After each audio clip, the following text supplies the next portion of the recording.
Amakuru amaze iminsi ateye abishujisho. Umuyobozi w'ishyaka ritavuga rumwe na leta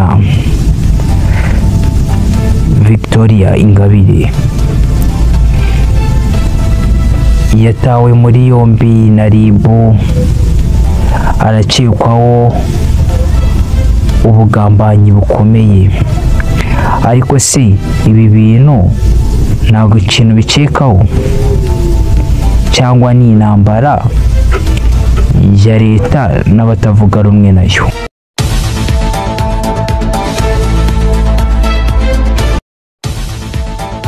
Muri iki cyumweru gishize RIB yatangaje ko Victoire Ingabire yafashwe ashinjwa gushaka guhungabanya umutekano no gucengeza imyumvire yo kwigumura. Aha hari n'abandi bakekwaho kuba bari kumwe nawe, barimo abayoboke be batandukanye.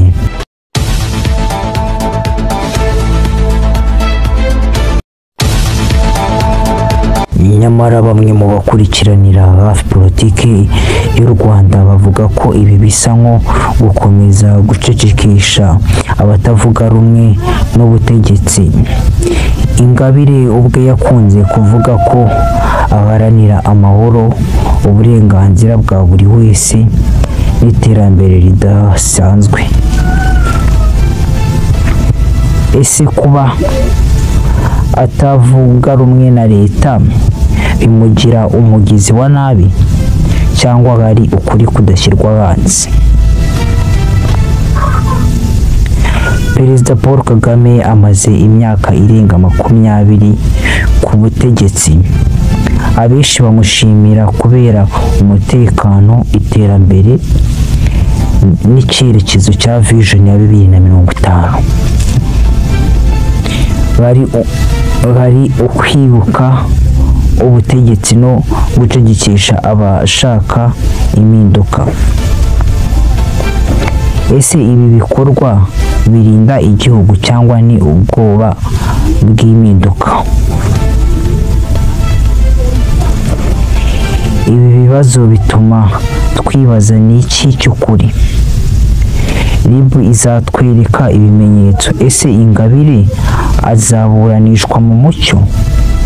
Ariko kandi urubanza nkuru rugaragaramo byinshi mu buzima bwa politiki y'u Rwanda. Buri wese ufite icyo yatekereje. Wowe urabona ute? Tanga igitekerezo hasi, umbwire icyo wumva kuri iyi nkuru.